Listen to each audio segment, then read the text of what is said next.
Hey, what's up guys, Jaeky here. Today I'm going to be unboxing and reviewing the Zaopin Z2 4K wireless gaming mouse. Shout out to them for sending this out for review, but as always, that does not affect my opinion of it. So this is a Chinese mouse and it is very budget actually for 4K. It is retailing currently for $60 USD and that's apparently on sale from $70 USD. So I'm not sure how long this sale is going to last, but right now it's retailing for $60 USD and it is a 4K gaming mouse. So you are getting 4K at a relatively cheap price point. So in terms of performance, that is very solid. You are getting 4K at a very good price. Okay, let's get into the unboxing here while I go over some more specs. So the weight is 65 grams. The switches in here are TTC Gold, and this mouse also supports 5.1 Bluetooth. So if you want to use Bluetooth, you can alongside the 2.4 gigahertz wireless, and you can also use it wired mode, of course.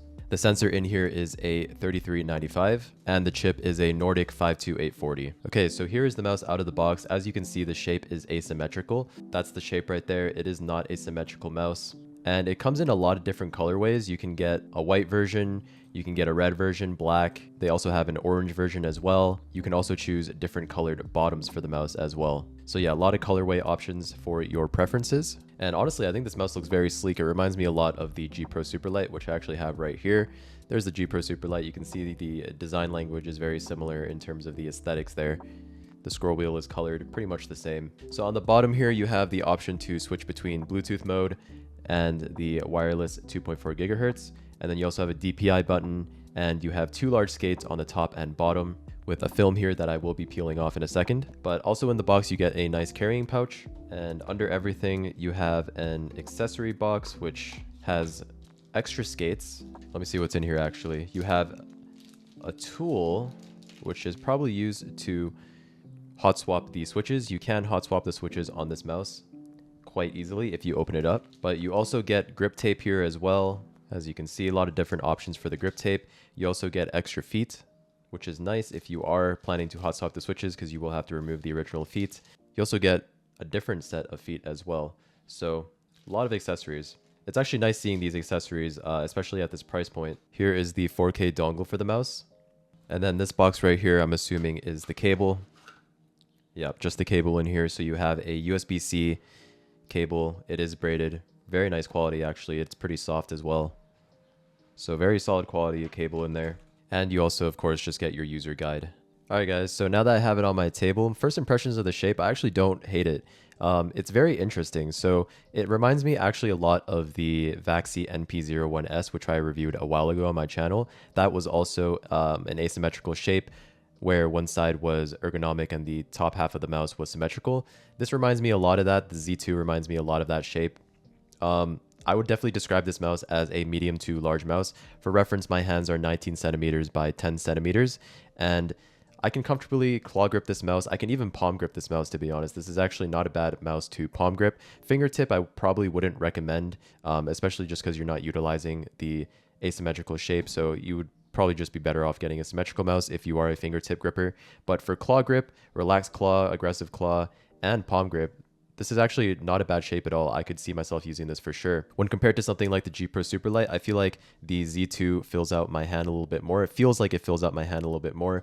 If we actually look on ELO shapes here, the Z2 actually seems a little bit smaller. You can see that the hump towards the back is not as pronounced as the G Pro Superlight. And also, if we look at it from the top-down view, the Z2 is slightly smaller than the Superlight 2.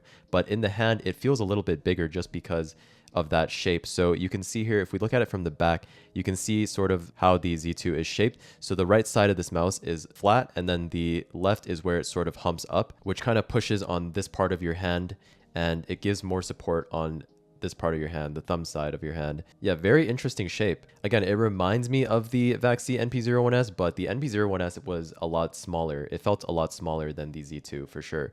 So the Z2 is maybe a slightly bigger feeling than the NP01S, but that's like the initial feeling that I get when I put my hand on this mouse. Let's actually look at it on ELO shapes. Yeah, the NP01S definitely is smaller and shorter than the Z2. So yeah, the Z2 sort of just feels like it fills out my hand a little bit more. It's definitely not my favorite shape. especially since I do like an aggressive claw most of the time. It's definitely not my favorite shape, but I feel like if I was a palm gripper, I would really, really like this shape. Anyways, let's go over the build quality really quickly. Very solid build quality. There's no rattle whatsoever when I shake it. And when I squeeze on the sides, there's no flex. Again, this mouse is 65 grams, so that's to be expected. I don't expect this mouse to be really flimsy. 65 grams is still very lightweight, but it is not light enough to where I would have any concerns about the quality. The weight balancing is actually pretty good. When I lift it up from the center here, it doesn't fall towards either side. Seems like the weight balancing here is pretty even throughout the entire mouse. It doesn't feel front heavy or back heavy at all. I also have no complaints about the clicks either. The clicks are very snappy and tactile. The side buttons, there is a little bit of pre-travel and a little bit of post travel as well, but they are very clicky, and the scroll wheel as well, no complaints about that. I will say one thing about the scroll wheel is that the mouse 3, so like when you press down on the scroll wheel, it is a little bit hard to actuate.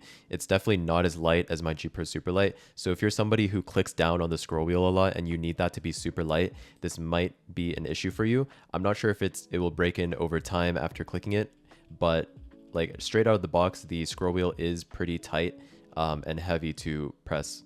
Let me do a quick click sound test for you guys here.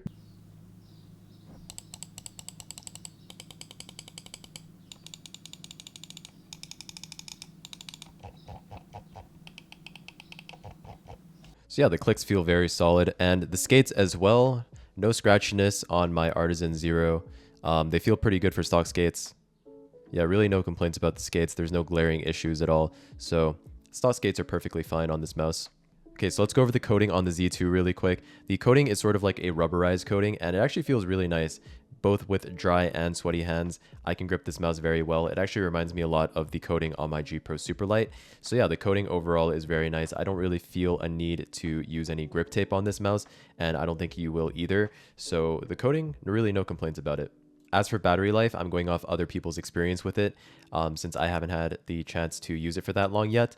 But other people have said that the battery life on 4K lasts them around 5 to 6 days, which is actually very solid, especially running at 4K polling. This is a 500 milliamp hour battery inside of this mouse, which I believe is the same as the G Pro Super Light 2. So it's really no surprise that you're getting solid battery life even on 4K polling. Okay, let's go over the software really quickly. So you can get the software at mechkeys.com on their product page for the Z2. Just scroll down a little bit and it's going to be right here under driver. And so the software here is just your typical Chinese OEM software. This is actually very reminiscent of the Lamzu software. It's almost identical, like in terms of the icons and everything, and even like the font. It's basically just the Lamzu software, just rebranded. So yeah, you can pretty much change your basic stuff on here. So you can change your debounce time, which I have set to 0 milliseconds, and I haven't had any issues with double clicking yet. If you guys didn't know, you can just go to like a mouse double click test page, and you can just click on here and see if your mouse double clicks on your debounce time. Typically, you want to set your debounce time as low as possible without it double clicking. For me on 0, it's not double clicking. If it was, I would raise it to like 2 milliseconds and then test it again. And then you just keep doing that until you find a debounce time that doesn't double click. But yeah, so far on 0, I've had no issues with it. And so we can see here, you can see your battery life at the top right, and then you can also have different profiles for the mouse that you can switch between as well. You can rebind all of the main keys here. Moving on here, you can choose how many DPI stages you want. I just play with 1, and then you can choose your DPI obviously. And then your report rate you can choose down here, and your sensor settings and everything. I have liftoff distance set to 1 millimeter. Peak performance I checked, and then all of this I have off. But yeah, just very basic settings. This is like pretty much identical to the Lamzu software. And then next we can also record macros as well if you need that. But yeah, that's pretty much it. It's just bare bones, very basic software. And there is onboard memory on this mouse, so once you set everything in here, you can just close out of the software with no issues. And so now I just want to show you the Z2 with the Razer Hertz tester. You can just find this on Razer's website if you just Google like Razer mouse Hertz test. So you can see here, it hits 4K with no problems. And yeah, this mouse can just hit 4K polling rate consistently. So it doesn't seem like there's any issues with the 4K polling at all. And it seems very stable. So yeah, obviously I can't do any latency tests because I don't have the tools for it, but I'm sure there will be latency tests of this mouse on the internet like sometime in the future. So yeah guys, in conclusion, the Zaopin Z2 is actually a really solid mouse. 4K performance is really solid on it, the coating is nice, and the shape actually started to grow on me as I was using it in the Valorant deathmatch. I actually started to really like the shape. It is very unique. Like I said, it is an asymmetrical shape, so it's going to be different from person to person. I would say if you are interested in this mouse and you have the budget for it, go for it. It is a pretty affordable mouse, so there's really no reason not to at least try it out. I'd say the only concern is that the shape might not be for you, because obviously shape is subjective and personal preference. But if this mouse does fit your needs and it is a good shape for you, then everything else about it, like the performance, clicks, and everything, are very solid, and you definitely won't regret purchasing this mouse if it is a good shape for your hand. But yeah, that's pretty much it, guys. I actually found myself liking the Zaopin Z2 a lot more than I thought I would.